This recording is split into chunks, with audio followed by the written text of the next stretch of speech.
கிறிஸ்துக்குள் அன்பானவர்களே, இந்த அக்கிரமம் நிறைந்த இந்த நாட்களிலே பாவம் பெருகிக் கொண்டே இருக்கிறது. பல ரகங்களாக, பல விதங்களாக பாவம் பெருகிக் கொண்டே இருக்கிறது.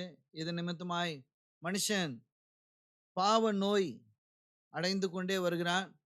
அவனுடைய ஆயுஸ் காலமானது எவ்வளோ குறுகிக் கொண்டு போய் கொண்டிருக்கிறது. இந்த பரிசுத்த வேதாகமத்திலே பார்க்கும்போது ஒரு சிறு சம்பவத்தை நம்ம பார்க்கலாம். மத்தேயு எழுதின சுவிசேஷம்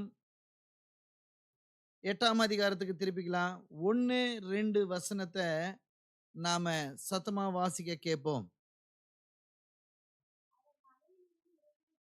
அவர் மலையில இருந்து இறங்கினபோது,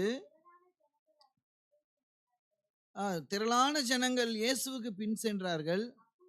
அப்பொழுது குஷ்டரோகி ஒருவன் வந்து அவரை பணிந்து, ஆண்டவரே, உமக்கு சித்தமானால் என்னை சுத்தமாக்க உம்மால் ஆகும் என்று அந்த குஷ்டரோகி சொன்னான். அ இயேசு தமது கையை நீட்டி அவனை தொட்டு, எனக்கு சித்தம் உண்டு, சுத்தமாகின்றார். உடனே குஷ்டரோகம் நீங்கி அவன் சுத்தமானான். பாருங்க அன்பானவர்களே, இயேசு ஆண்டவருக்கு பின்பாக அநேகர் செல்லுகிறதை பார்க்கிறோம். அதாவது கிறிஸ்தவங்களும் செல்றாங்க, அந்நியர்களும் புறஜாதி மக்களும், இயேசுவை பத்தி தெரியாதவர்களும் இயேசுவுக்கு பின்னாக இங்க செல்கிறதை பார்க்கிறோம். காரணம் என்ன அப்படின்னு பார்த்தீங்கன்னா, இயேசு ஆண்டவர் மிக அன்பானவர். அவருடைய பேச்சில எல்லாருக்கும் ஆறுதல் இருந்தது. அவர் தேற்றக்கூடியவராய் இருந்தார். அது மாத்திரமல்ல, எல்லார் மேல இரக்கம் செலுத்துகிறவராய் இருந்தார். ஆகவே அநேக வியாதியஸ்தர்களும் கூட அவரிடத்துல போனாங்க. பாருங்க, அவரை சுற்றிலும் நெருங்கி அநேக ஜனங்கள் வந்தபோதிலும், அவரு அவருடைய நோக்கம் என்னன்னா, பாவிகளை ரட்சிக்க வேண்டும். அந்த காலத்துல தீராத நோய் எதுன்னு பார்த்தீங்கன்னா, குஷ்டரோகம். இருக்கிறதுலயே பெரிய ரோகம் எதுன்னு கேட்டாக்கா, இந்த கு பெ குஷ்டரோகம் தான் பெரிய வியாதின்னு சொல்லுவாங்க. அதுக்கு மருந்தே இல்ல. பரிசுத்த வேதாகமத்தில கூட அதை குறித்து மிக அ துல்லியமாக எழுதப்பட்டிருந்தது. அப்படியாப்பட்டவர்கள் அ ஊரிலும் வாசம் பண்ணக்கூடாது. அவர்கள் ஊருக்கு வெளியே வாசம் பண்ண வேண்டும் என்று சொல்லி, அவர்கள் தீட்டானவர்கள் என்றும், சரீர ரீதியாக வியாதியுடையவர்கள் என்றும், அவர்கள் பாவிகள் என்றும் அவர்கள் கருதப்பட்டார்கள். அதனாலே அவர்கள் பாளையத்துக்கு வெளியே இருந்தார்கள் என்று சொல்லி பார்க்கிறோம். ஆனால் ஒரு குஷ்டரோகி இயேசு ஆண்டவரிடத்துல நம்பிக்கையோடு வர்றான். அநேக வியாதியஸ்தர்கள் வந்தாங்க. அவங்க பார்த்தீங்கன்னாக்கா, குருடர்களா இருந்தாங்க, சப்பாணிகளா இருந்தாங்க. அப்புறம் பார்த்தா ஊமையில இருக்கிறவர்களா வந்தாங்க. இப்படி பல ரோகம் உள்ளவர்களும் வந்தாங்க. ஆனா, எல்லாவற்றுக்குமே பெரிய வியாதி எதுன்னு கேட்டாக்கா, குஷ்டரோக வியாதி தான். இந்த வியாதி உடையவன யாருமே கிட்டி சேர்த்துக்கவும் மாட்டாங்க. ஜனங்களுக்குள்ளே வரக்கூடாது என்பது அவங்களுக்கு நிபந்தனை. அப்படி மீறி வந்தாங்கன்னா, அவங்கள கல்லெறிஞ்சு கொல்லணும் அப்படின்னு சொல்லி, அந்த நாட்களிலே அப்படி ஒரு சட்டம் இருந்தது. அப்படியாப்பட்ட ஒரு சூழ்நிலைகளுக்கு மத்தியிலயும் இந்த குஷ்டரோகி இப்படி ஒரு ஒரு வாழ்க்கை வாழ்றத விட சாகிறதே மேல். இயேசு ஆண்டவர் சுத்தமாக்கினால் சொஸ்தப்படலாம். அப்படி இல்லன்னா ஜனங்கள் நம்மள கல்லெறிஞ்சு கொல்லுவாங்கன்னா, மரித்தும் போகலாம்.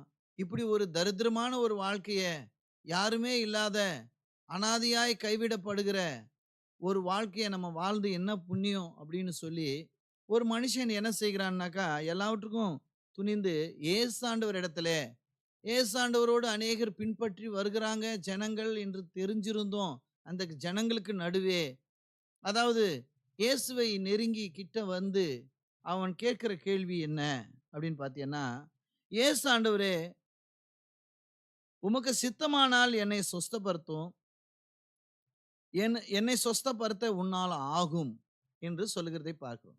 இந்த குஷ்டரோகியை கண்டவுடனே எல்லா ஜனங்களும் தெரிச்சு தூரமா ஓடுறாங்க. ஏன்னா குஷ்டரோகம் எங்க நம்மள பிடிச்சிருமோ, அவன தொற்றுருமோ, அவனுக்கு மேல இருக்கக்கூடிய அ அந்த கொரோனாவ நம்ம பார்த்தோம் சமீபத்தில. கொரோனா வந்து ஒருவருக்கு ஒருவரு அ தொடக்கூடாது என்று சொல்லி தடை போட்டிருந்தாங்க. இல்லையா? கொரோனா வந்தவன தொடவே கூடாது. அது அந்த கொடூரமான ஒரு நாட்கள நம்ம அனுபவிச்சிருக்கிறோம். ஆகவே ஒரு குடும்பத்தில இருக்கிறவங்களே பெத்த தாயா இருக்கட்டும், மனைவியா இருக்கட்டும், அல்லது பிள்ளைகளா இருக்கட்டும், தொடக்கூடிய முடியாத ஒரு சூழ்நிலைகள்னால தனித்திருக்கப்பட்ட ஒரு ஒரு அனுபவம் நமக்கு இப்போ வந்திருக்கிறது. அப்படி இருக்கும்போது, இது அத காட்டிலும் கொடூரமான ஒரு என்னது? மோசமான ஒரு வியாதி என்று சொல்லப்படுகிற ஒரு காலம் அது. அப்படி இருக்கும்போது, எல்லாரும் அந்த குஷ்டரோகிய கண்டு தூர போகிறத பார்க்கிறோம். ஆனால் இயேசு ஆண்டவரோ, அவனுடைய சத்தத்தை கேட்கிறதை பார்க்கிறோம். அவன் என்ன சொல்கிறான்? "இயேசு ஆண்டவரே, எனக்கு உமக்கு சித்தமானால் என்னை சொஸ்தப்படுத்தும். என்னை சொஸ்தப்படுத்த உம்மால ஆகும்." அந்த வார்த்தைய என்ன அந்த வார்த்தை என்னன்னா, அவன் ஆண்டவரே என்று இந்த வேதாகமத்தில சொல்லுகிறதை பார்க்கிறோம். ஆண்டவரே என்று சொன்னால், ஆளுகை செய்கிறவரே என்று பொருள்.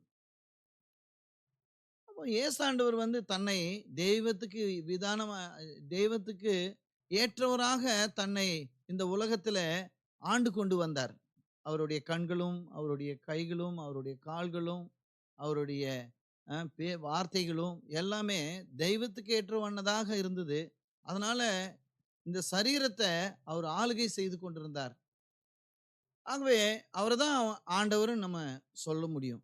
ஆகவே இந்த உலகத்துல இருக்கிற அத்தன மனுஷர்களும் சரீரத்த ஆளுகை செய்ய முடியவே முடியாது. ஒரு சரீரத்துல ஒரு கண்கள நம்மளால அடக்க முடியுமா? அல்லது நாவ அடக்க முடியுமா? அல்லது நம்மளுடைய பேச்சுகள தான் அடக்க முடியுமா? இல்ல பெருமையா இருக்கட்டும், நம்மளுடைய யோசனைகளா இருக்கட்டும், சிந்தனைகளா இருக்கட்டும் நம்மளால அடக்க முடியாது. அதனால ஆனா இயேசு ஆண்டவர் எப்படியாப்பட்டவரா இருந்தார்ன்னா, அவர் ஆளுகை செய்கிறவராக இருந்ததாக வேதாகமம் குறிப்பிடுகிறது. அந்த மனுஷன் சொல்றான், "ஆண்டவரே, ஆளுகை செய்கிறவரே" என்று பொருள்.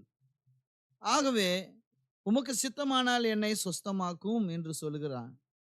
"உமக்கு சித்தமானால் எனக்கு சொஸ்தமாக்கும், உம்மால் ஆகும்" என்று அந்த வார்த்தையோடு சொல்லுகிறதை பார்க்கிறோம். அப்படின்னா முழு நம்பிக்கையோடு அவன் வந்திருக்கிறான். இயேசு ஆண்டவர் அவனுடைய நம்பிக்கையை பார்க்கிறார். ஆகவே, அவன் நம்பி வந்திருக்கிறதுனால, அவனிடத்துல போய், "எனக்கு சித்தம் உண்டு, நீ சொஸ்தமாகு" என்று சொல்லியிருக்கலாம். ஆனா இயேசு ஆண்டவர் போய் அவனை தொட்டு, "எனக்கு சித்தம் உண்டு, நீ சொஸ்தமாகு." அப்படின்னா, யார் ஒருவன் முழு நம்பிக்கையோடு இயேசு ஆண்டவர, "இயேசு ஆண்டவரே எனக்கு உதவி செய்யும். இயேசு ஆண்டவரே என்னை ரட்சியும். இயேசு ஆண்டவரே என் பாவங்களை மன்னியும். இயேசு ஆண்டவரே எனக்கு இந்த பிரச்சனையில இருந்து விடுதலை தாரும்" என்று நம்பிக்கையின் விசுவாசத்தோடு யார் இயேசு ஆண்டவரை தேடி அணுகுகிறார்களோ, அவருக்கு அவர் நிச்சயமாய் இரங்குகிறவராய் இருக்கிறார். ஏன் என்று சொன்னால், அவர் அன்புள்ளவர், இரக்கமுள்ளவர், தயவுள்ளவர், அவர் தேவன். ஆகவே அன்பானவர்களே, அவரை விசுவாசித்து அவரை மேல நம்பிக்கை வைத்து யார் கேட்கிறார்களோ, அவர்களுக்கு நிச்சயமாய் அவர் இரங்குகிறவராய் இருக்கிறார். இந்த செய்தியை கேட்கிற நீங்களும் கூட, நீங்க எப்படியாப்பட்ட கஷ்டத்துல இருக்கிறீங்களோ எங்களுக்கு தெரியாது. ஆனால் இந்த இயேசாண்டவர் இடத்துல நாங்கள் பெற்ற சந்தோஷம், சமாதானம், நிம்மதி, அ பாவத்திலே வெற்றி இதெல்லாம் நாங்கள் அனுபவிச்சுக் கொண்டிருக்கிறதுனால, இந்த செய்தி உங்களுக்கு நாங்கள் கொடுக்கிறோம். ஒருவேளை உங்களுக்கு அது வியாதியா இருக்கலாம், அல்லது பண கஷ்டமா இருக்கலாம், அல்லது வீட்ல மன உளைச்சலா இருக்கலாம். வீட்ல பலவிதமான துன்பமான, துயரமான சம்பவங்கள் ஏதாவது இருக்கலாம். நீங்கள் மனம் அடிந்து போகிறீர்களா? கஷ்டப்படுறீங்களா?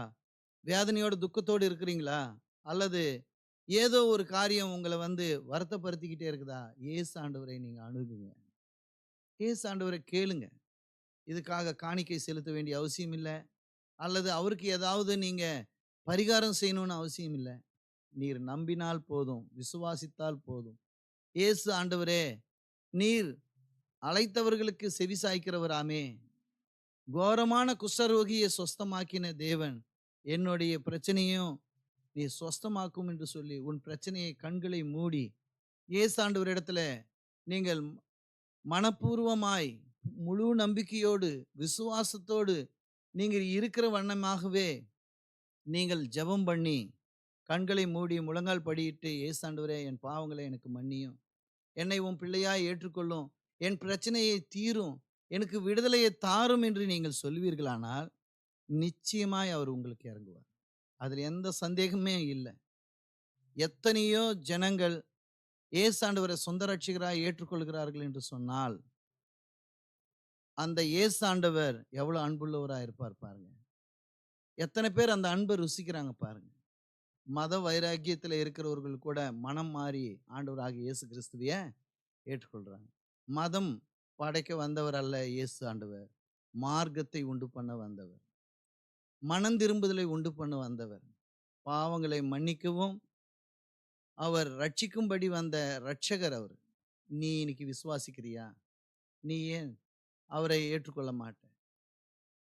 அவரு செய்தத அவரு செய்த துரோகம் என்ன? பாவம் என்ன? ஏன் நீ அவரை ஏற்றுக்கொள்ளக் கூடாது? யார் என்ன சொன்னாலும் இயேசு ஆண்டவரை விசுவாசி. நம்பு. முழங்கால் படியிடு. உன் பிரச்சனைய அவரிடத்துல சொல்லு. மனுஷர்களை தேடி நாடுவதனால எந்த பிரயோஜனமும் இல்ல. நீ விசுவாசிப்பாயானால், உனக்கும் உன் வீட்டாருக்கும் அது ரட்சிப்பு வேலை செய்யும். உன் பாவம் மன்னிக்கப்படும். நீ விடுதலையாக்கப்படுவ. இயேசுவை ஏற்றுக்கொள். அப்பொழுது நீயும் உன் வீட்டாரும் ரட்சிக்கப்படுவீர்கள்.